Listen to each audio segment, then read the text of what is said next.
दोस्तों आज ये नाट्य उत्सव का 5वां दिन है और आज का नाटक है शिकस्ता भूतों के दरमियां, जिसके लेखक है सलाम बिन रजा, एडेप्टेशन और निर्देशन है अशरफ अली जी का। दोस्तों इस नाट्य उत्सव का सीधा प्रसारण फेसबुक पर दिया जा रहा है, facebook.com/नट सम्राट थिएटर पर। आप सभी से अनुरोध है कि अपने मोबाइल फोन के स्विच ऑफ कर लें या उसे साइलेंट मोड पर लगा दें। आपसे पुनः अनुरोध है कि अपने मोबाइल फोन के स्विच ऑफ कर लें या उसे साइलेंट मोड पर लगा दें, ताकि आपको और आपके साथ बैठे किसी भी दर्शक को नाटक देखने में असुविधा ना हो। आइए देखते हैं नाटक शिकस्ता भूतों के दरमियां। लेकिन मैंने अभी तक शादी नहीं की और आगे करने का इरादा भी नहीं। शादी के बिना तो कोई भी रह सकता है, लेकिन औरत के बिना कोई कैसे रह सकता है? किसी दार्शनिक ने बड़े पते की बात कही है कि औरत के साथ जिंदगी बसर करना बड़ा कठिन काम है, लेकिन औरत के बिना जिंदगी बसर करना ज्यादा कठिन काम है। मैंने शादी नहीं की, लेकिन मैं कुंवारा भी नहीं हूं। औरत हमेशा मेरे अधिकार में रही। पिछले 20 वर्षों में ना कुछ तो दर्जन भर औरतें मेरी दोस्त बनी, खूब घूमी फिरी, खूब गुलछर्रे उड़ाए और फिर अलग हो गई। एक औरत के साथ बंद कर रहना मेरे बस की बात नहीं, रह ही नहीं सकता। अब दूध पीने के लिए गाय पालना जरूरी है क्या? हाँ, पिछले 20 वर्षों में एक नताशा थी जिसके साथ मैंने 3 वर्ष गुजार दिए। हाय, क्या लड़की थी नताशा। थी तो सांवली सलोनी, मगर उसका बदन कयामत था, कयामत। कपड़े इतने चुस्त पहनती थी कि उसके शरीर की एक एक गुलाई मानो अजंता लोरा का नजारा पेश कर। वो हर संडे को सुबह मेरे फ्लैट पर आ जाती और देर रात तक मेरे साथ ही रहती थी। वो सुबह से शाम तक एक न्यूड मॉडल बने मेरे इर्द गिर्द मंडराती रहती और मुझे भी कपड़ों से दूर ही रखती थी।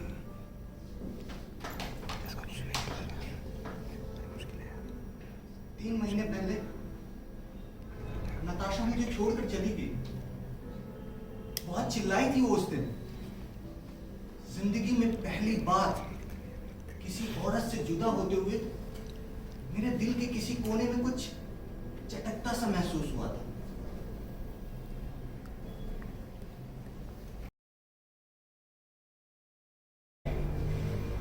कि जिसे देखते ही तेरे दिल की धड़कन तेज हो जाए। उसकी चाल ऐसी जैसे मानो कोई सुपर मॉडल रैंप पर चल रही हो। और उसकी आंखें जैसे गहरी झील जो उसमें एक बार गोता लगाए लेकिन वापस ना आ पाए।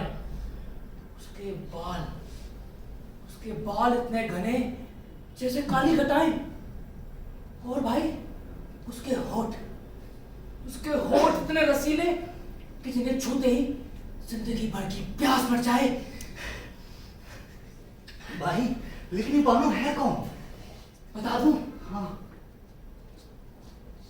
भाई बता दूं क्या? हाँ अरे बता दूं क्या? हाँ, बता ना। बानो मेरी बीवी का नाम है। अरे मेरा मतलब है मेरी बीवी थी, अब नहीं है। मैं उसे तलाक दे चुका हूँ। तू जब तक उसे रखना चाहे रख ले, छोड़ देगा तो मैं रख लूंगा, सिंपल। मगर यार रोशन, तू अबे मगर की बात नहीं है। भाई देख, तू ज्यादा सोच मत और फटाफट इस मामले को कबूल कर ले।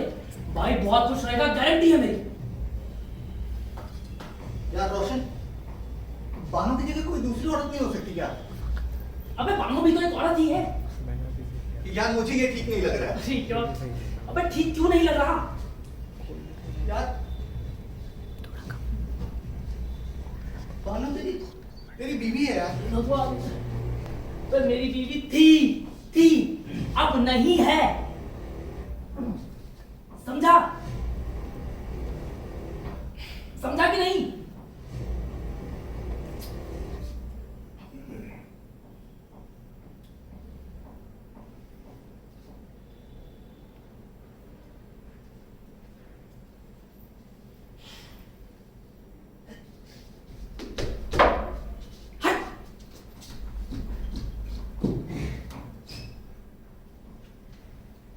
रोशन अली की बात सुनकर मुझे तो जैसे सांप सूंघ गया था। मुझे खुद समझ में नहीं आ रहा था कि मैं क्या कहूं। मेरी जिंदगी में कई औरतें आई, लेकिन इस तरह की सौदेबाजी से सामना पहली बार हुआ था। बचपन में मुझे तितलियां पकड़ने का बड़ा शौक था। मैं तितलियों को पकड़कर माचिस की डिब्बिया में बंद कर देता, और जब कोई तितली डिब्बिया में घुटकर मर जाती तो बड़ा दुख होता था मुझे।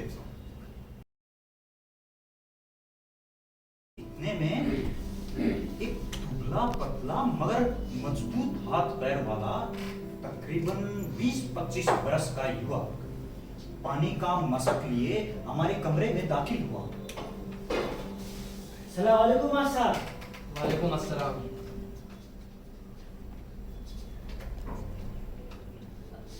लगता है नए मास्टर साहब हैं। हाँ, अच्छा,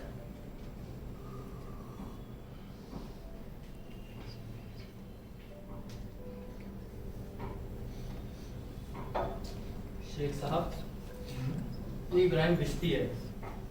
इसे लोग ईबू के नाम से भी जानते हैं, और आप इसे ऐसे समझिए, ये हमारे गांव का इकलौता साकी है। साकी? अरे साकी नहीं, इकलौता पानी पिलाने वाला है शेख साहब। अच्छा मास्टर साहब, मैं चलता हूँ। खुदा हाफिज। खुदा।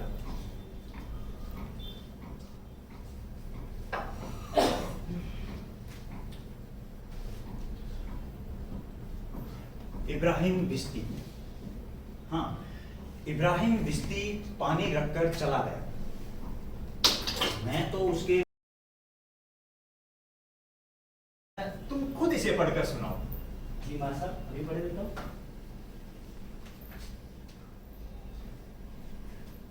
याद आता है मुझको तेरा खिड़की पे आना, मेरे नाजुक दिल पे बिजली गिराना।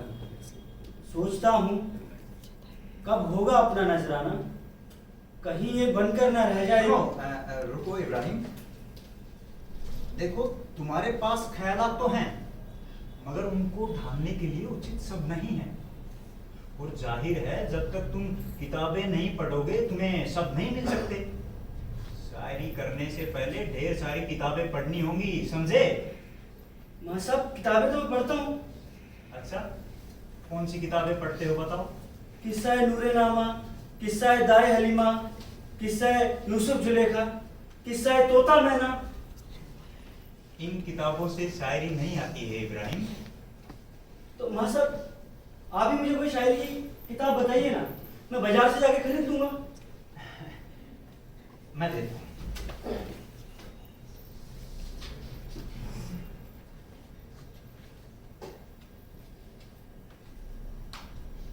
ये दीवाने दाग का पुराना एडिशन है। इसे पढ़ते रहोगे तो तुम्हें शायरी आने लगेगी। वाकई? हाँ वाकई।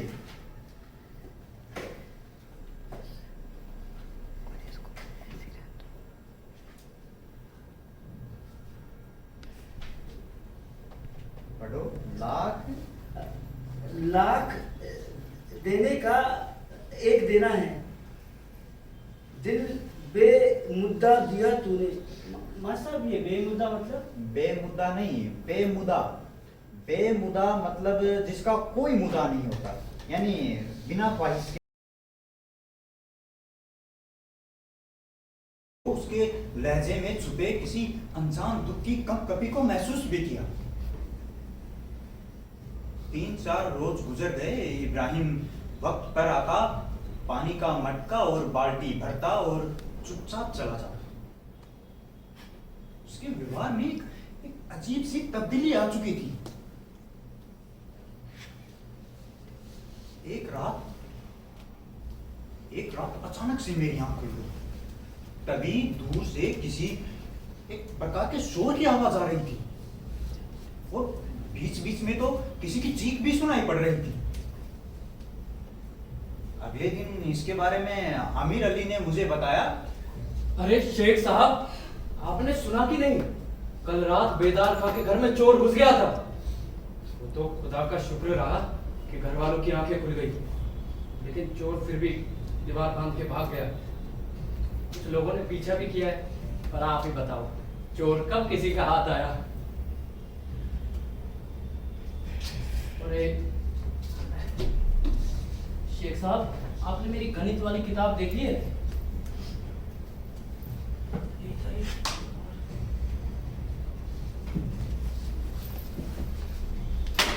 चलो मैं आपसे आके बात करता हूँ, ठीक है? मैंने कोई प्रतिक्रिया नहीं की, क्योंकि मेरे लिए ये बात एक खबर से ज्यादा अहमियत नहीं रखती थी। सोचा कि शाम में इब्राहिम आएगा तो मैं उससे विवरण ले लूंगा,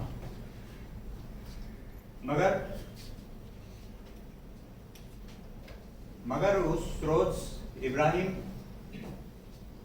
नहीं आया।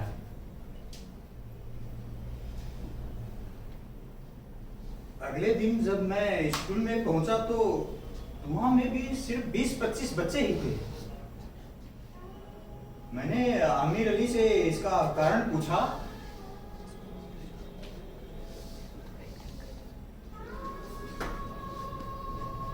क्या बात है आमिर अली, आज स्कूल में बच्चों की संख्या काफी कम है। शेख साहब, आपको मालूम नहीं? नहीं। अरे कल रात बेदार खां की बहन कुएं में गिरकर मर गई।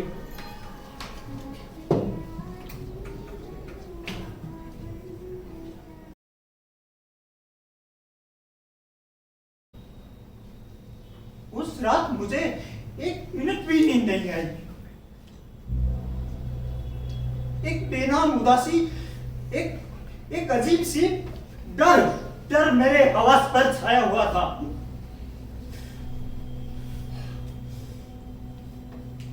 उस बेहोशी के बाद सुबह जब आंख खुली तो फिर एक अचानक शोर सुनाई दिया। खिड़की खोलकर देखा कि लोग तेजी से बतियाते हुए एक जानिब जा रहे थे। पूछने पर पता चला कि कब्रिस्तान में किसी की लाश पड़ी है।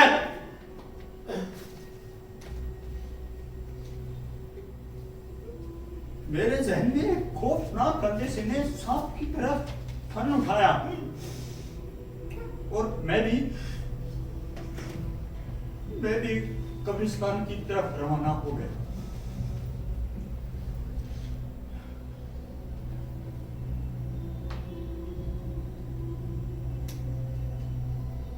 कब्रिस्तान में जाकर देखा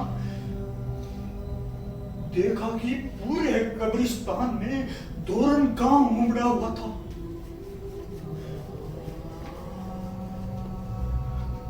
मैंने भीड़ में से झांक कर देखा कि रात की ताजा कब्र पर एक शख्स काला कंबल ओढ़े दोनों हाथों से कब्र को बाहों में लपेटे स्पंदन ही पड़ा था। वो कोई और नहीं था, इब्राहिम चिश्ती था।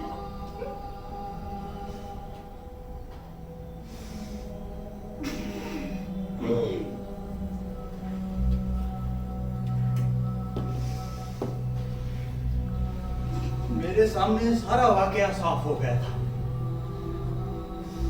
बेदार खां के घर की चोरी की वारदात से लेकर अब तक की सारी घटनाओं की कड़ियां खुद ब खुद जुड़ती चली गई थी। मुझे शोक लखनवी का जहरे इश्क याद आ गया। इश्क से कौन है बसर खाली, कर दिए जिसने घर के घर खाली। इश्क से कौन है बसर खाली, कर दिए जिसने घर के घर खाली। इश्क से कौन है बसर खाली, कर दिए जिसने घर के घर खाली। करवा दूं। कन्हैया के किरदार आबिर लवी, रोशन अंकित साथी, बानो यामुना, मार्गदर्शी की भूमिका में नीरज यादव, अमीर अली नितिन, प्रतीक रिश्ती कमल नेगी, म्यूजिक में ऋतिक कुमार और इस नाटक के निर्देशक हैं अशरफ अली जी।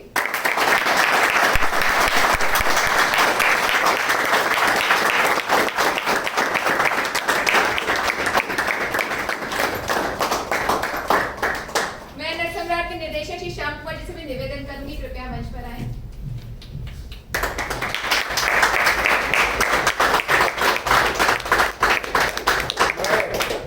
हमारे बीच हमारे मित्र नरसम्राट अवार्डी और साथ में वरिष्ठ पत्रकार अनिल गोयल जी, उनसे अनुरोध करूंगा कि मंच पर आए और साथ में आज के हमारे नाटक के निर्देशक अशरफ भाई को एक स्मृति चिन्ह दें ताकि उनको याद रहे हमारे फेस्टिवल क्या ही है।